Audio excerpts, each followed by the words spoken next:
everyone, it's Imani. Welcome back to my channel. If you are new, please hit that subscribe button so you don't miss another video.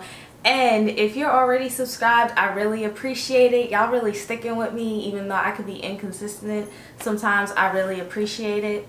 So today I wanted to talk to y'all about being resilient. And what's funny is I've had this video like not process, but like I wrote it out, recorded it, everything. But I recorded it on my phone because at that time my camera was broken, so it wasn't good quality. And I'm not gonna put out bad quality for y'all. Like, I'm not doing that.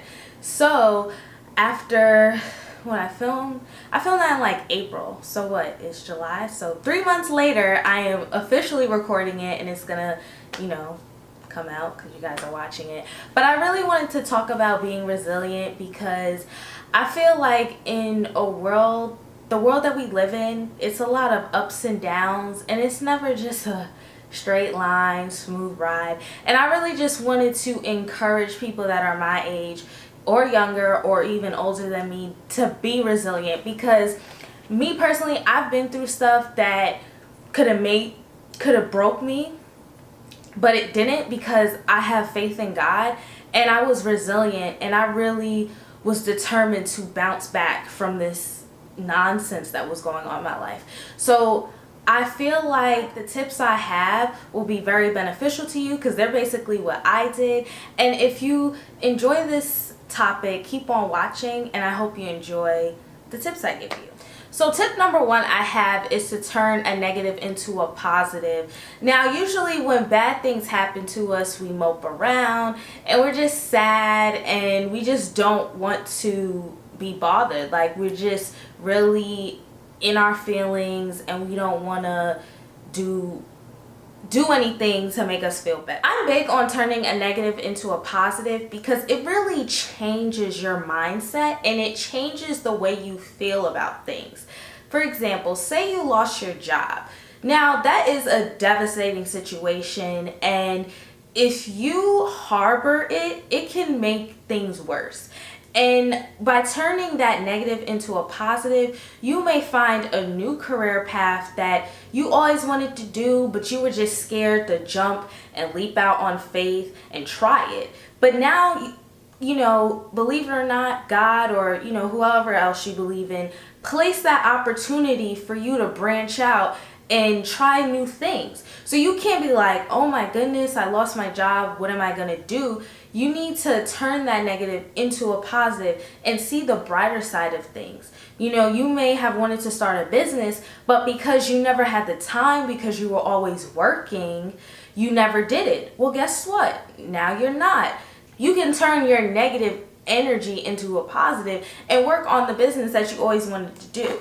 So once you stop moping around and stop thinking negatively about what happened to you, your mindset will change and you'll feel a lot better. So my second tip kind of ties into the first one, and that's just don't be down on yourself, because when you really drag your situation out and you like really get in your feelings, you can fall into depression, and we don't want that. You know what I mean? Like, I don't want any of my subscribers or anyone watching this video to ever be depressed because the way they thought things would go didn't go. So really try to keep your spirits up at all times, because the minute you start to be down about yourself, you can really drag yourself into depression and you won't even realize it.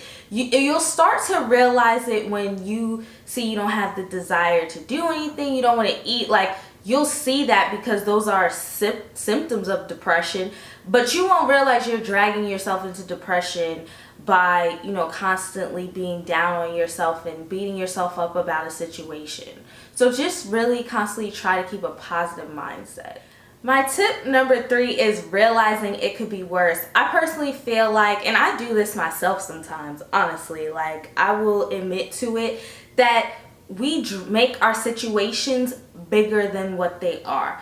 And to us, they may be big, but if you look at it in a grand scheme, it probably isn't. As long as you're alive and healthy, you're able to change your life. You know, you may not have all the money in the world that you want, but as long as you have, you know, those two solid things, you're gonna be okay. So you have to, you know, appreciate the situation that you're in, because honestly, there are probably hundreds or thousands or even millions of people that would rather be in your situation. And when you look at it that way, you're like, wow, you know, maybe my situation isn't that bad, you know. So if you look at it, you know, on a bigger, you know, scale, you start to, you know, say, you know what, I'm not going to get myself wrapped up into this. You know, it really could be worse. Let me appreciate the little things that I still do have. And once you do that, you become a little bit more positive, and you're able to bounce back better, you know, when you start to look at what you do have and things like that. So tip number 4 I have is to be thankful.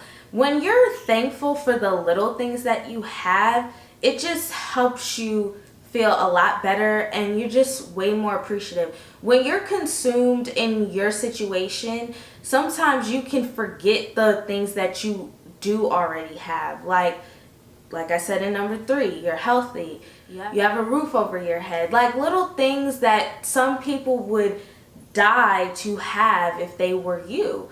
They wish they could be you. So you have to really be thankful, because it could be a lot worse. And I feel like when you really say that to yourself, it could be a lot worse, girl. It could be a lot worse, like for real. When you say that to yourself, it just like, it calms you down, because, you know, surprisingly, when you're going through certain things, you can actually get anxiety or depression. And anxiety is fear of what's going to come, and depression is living in the past. But if you appreciate what you have, you'll forget about the past, and you won't be concerned about the future, because you'll be concerned about living in that moment. So when you're thankful for what you have, the situation that you're going in will bother you a lot less, I'm telling you. Tip number 5, take matters into your own hands. So if you spend less time dwelling on your situation and figuring out ways to, you know, get rid of it or deal with it, you'll feel a lot better. Like, taking matters into your own hands just changes your situation. Say you applied to your dream school and you didn't get in, and that has actually happened to me before, and I had to like bounce back from that, and I did, and I ended up going to my dream school after I, you know, came up with my plan and everything. But say you didn't get into your dream school, and you know, you're just really bummed out about it, which is completely understandable. But think about the schools you did get into, or you need to come up with a plan so that you can get into your dream school. Once you think about those things, you start to feel a lot better, and your situation will definitely change, and you will see your results of what you've done. All right, everyone, this sums up my video. I really appreciate it if you guys got to the end. I love you all. If you got to the end of this video and you're not subscribed, please subscribe. I really appreciate it. And leave some comments for me. Like, I love talking to y'all, so if y'all could just leave some comments like, hey girl, or if you have any questions, feel free to comment below. I really appreciate it. Don't forget to like, and I will see y'all in my next video. Bye.